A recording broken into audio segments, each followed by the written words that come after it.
Thanks for tuning in. Join us as we navigate the growing Cleveland film scene. Learn from the movers and shakers of movie makers in Northeast Ohio. See how they keep themselves busy, who they are, and how they do it.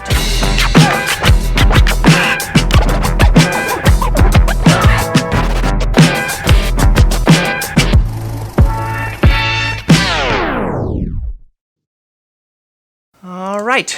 Okay, so this is the start of the show. Today we have Conrad Faraj. Right? I'm pronouncing that right? Okay. It's Farah, but Farah? All right, let's start over. I won't J. even show this. Okay. I'm just going to start over. Okay. They're not going to see this. This I will edit out for sure. Conrad Farah. Farah! Golly. All right, well, we'll start over one more time. All right. Conrad Faraj. Yes. Is on the show today, and that was actually my first attempt at saying his name properly. Looks like you've been uploading videos to YouTube for 14 years. At least I've seen you have one feature film, but I'm sure you have more than that. How many feature films have you been able to do so far? I think so far as a collective studio, we've done, 5, and we're getting ready to release our newest one right now. Okay. And so that's kind of what we'll talk about. We're trying to get, the whole point of this podcast is just kind of get a lay of the land for like in Northeast Ohio, or all throughout Ohio, I guess. Where is everybody with their directing? You know, what's the kind of crew that you like working with? Because it's not quite Hollywood, right? We don't have as many things built into the infrastructure, not as many tax things built into the infrastructure. So it's a little bit more. You kind of do it on your own, right? So kind of talk to me about, and talk to people at home as well about how that looks to you. What's the benefits to that, and what are some of the downsides that you have to take on as a director in Ohio? Yeah, well, there's certainly lots of benefits of doing things in Ohio. I feel like people try a little bit harder because they know that they're not, up to Hollywood level. They know that they're just trying to work hard to make a name for themselves. And I've been lucky enough to have partnered with great people that really give me above and beyond what I ask them to do. Nice. And that makes my job easier. Whereas, and I've worked in Los Angeles and I've worked in New York, and those places, everyone's just really by the book. And there's no sense of community either in those places. I feel like it's like you go from job to job and that's about it. Whereas in Ohio, since we're smaller guys, we work with the same people. So we all kind of know each other's kind of intuitions. We know how each other, works. And I think that makes it a lot better. It's almost like a little family. Yeah. So, you definitely do feel a little bit more of that closeness with the people in Ohio. And have you noticed with businesses and locations, probably a little bit more friendly to work with and a little more inviting here in Ohio than other places because well, you tell me, why do you think that is? Yeah.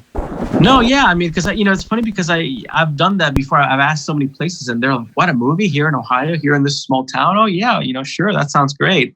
Whereas in Los Angeles, they're like, oh, another movie? No, thank you. And that's happened to me so many times. And they've let me do so many crazy things here in Ohio. Like, for example, I was doing this film called Fighting the Sky a couple of years ago, and they let me shut down the entire town.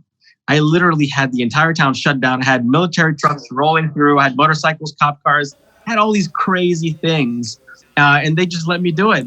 All I had to do was show my insurance, and that was about it. I did notice that when they filmed all the Avengers movies here, I noticed all of the practical explosions were done in Cleveland because it's like, you know what, blow up their road and we'll we'll either pay for it or have somebody else. But yeah, we certainly are a little more willing to like, hey, come destroy our streets if you want to have an alien battle right in the middle of town. That we're a little more friendly to it, which is great. Yeah, which is a great thing about filming in Cleveland. As far as your team, do you what stuff do you like to handle on your own? What's the kind of stuff that, hey, no, it doesn't matter how many people I get on a project. If it's 1,000 people, I still want to handle these parts of the project.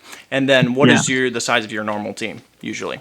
That's a great question. My usual team is about 20 people. Okay. That's usually how many I work with on a regular basis when it comes to a shorter feature film. Any more than that, I think it just becomes a little unnecessary for me on my level, at least, and on the budgets that I'm working with. But it's funny because I've seen other directors and they're very, very controlling about what they want to do, especially indie directors, very controlling about different areas of their craft. I like to give my team more to do. Like I want to be the least responsible one and still have the polished product at the end. Yeah. That's why I try to work with the best people. I try to work with people who are as passionate as me about telling stories.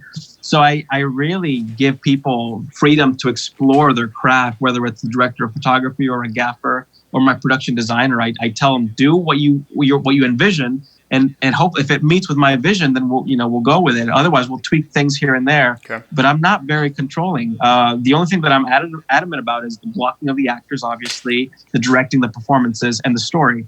And obviously, I control how the edit's going to shape up and everything. Okay. But other than that, I usually give people a lot of flexibility and freedom, because I think it's good to give people leeway, to express themselves.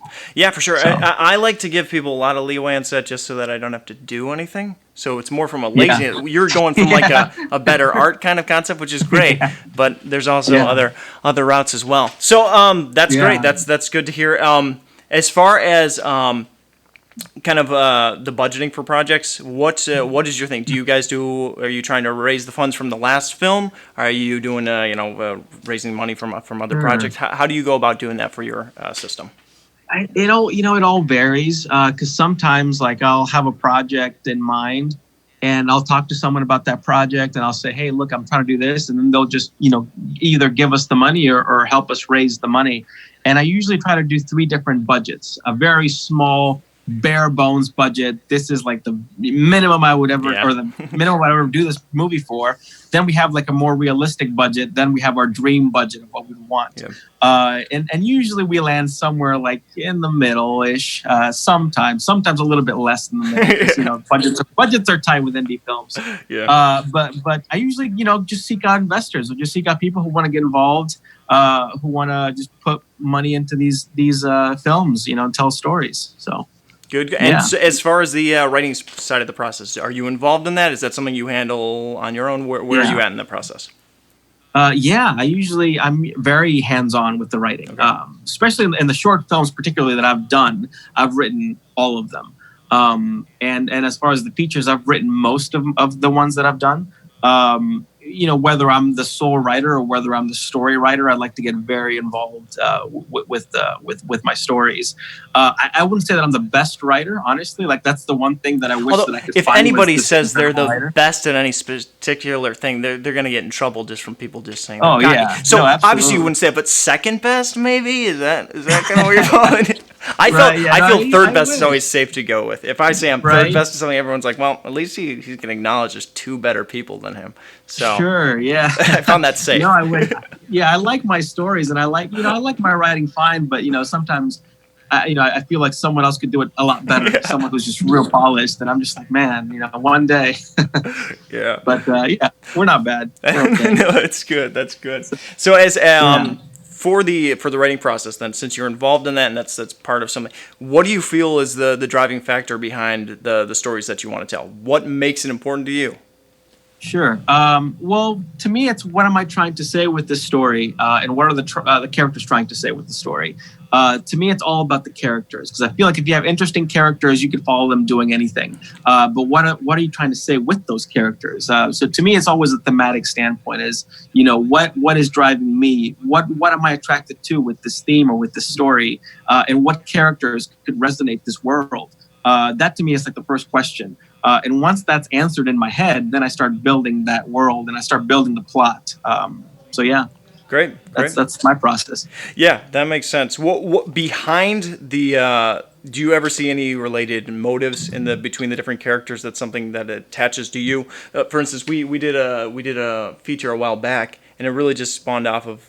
It was a drama, and we don't normally do dramas, but it just spawned out of just the fear of kind of seeing where politics were going. And that was right before things were starting to get really divisive.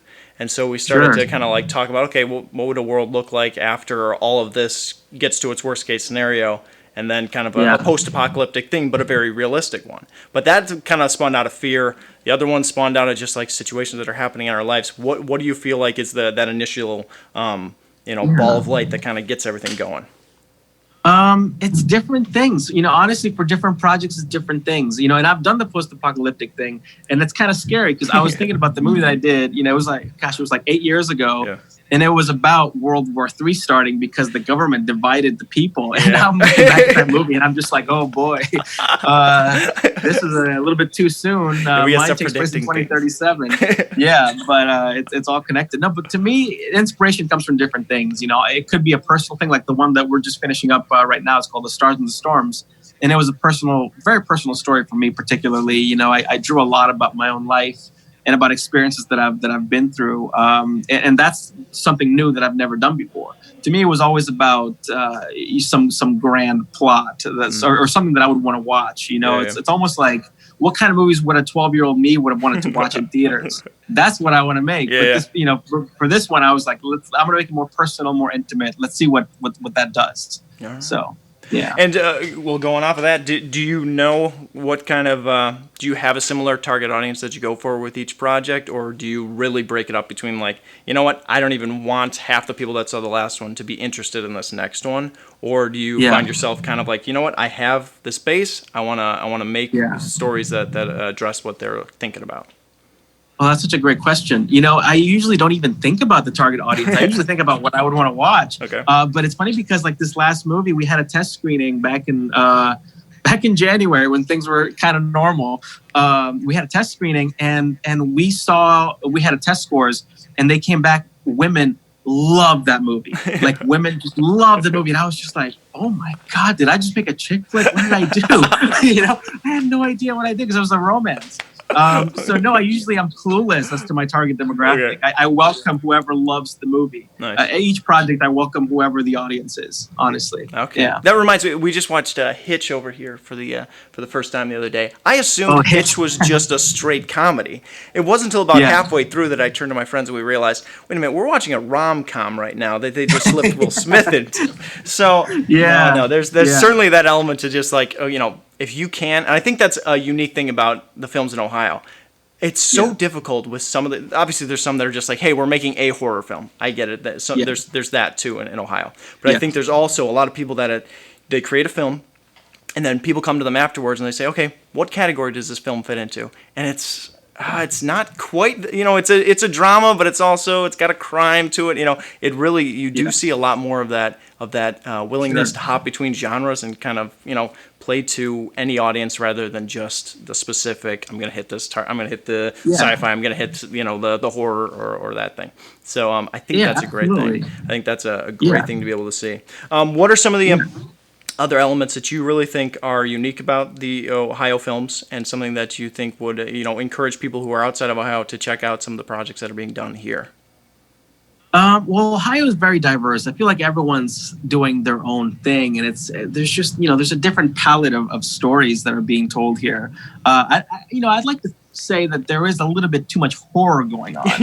That's one thing I've noticed. It's maybe cool it down with the horror guys. I think you see a lot of that in Ohio, to where there's people that just want to work on a set, right? And so they're like, you know, we did this movie and we were all gangsters, or we did this movie and we got to all be zombies. And so I think there's a lot of that, which is great because that means that there's like crew members everywhere to be able to help out with stuff. But there are a lot of people that just want to work on a project that was just like, it was a zombie film, not even if they saw it later, you know, or it was, you know, this specific genre, just to be a part of it. But I think some filmmakers are still thinking outside the box. Like, I've seen like kung fu karate movies recently here in Ohio. Like, I mean, I've seen like very cheesy B movies that were purposely made, you know, B movie cheesy, which was great. You know, like there's different styles. I think, you know, with each artist, you know, you bring your own different flavor of things.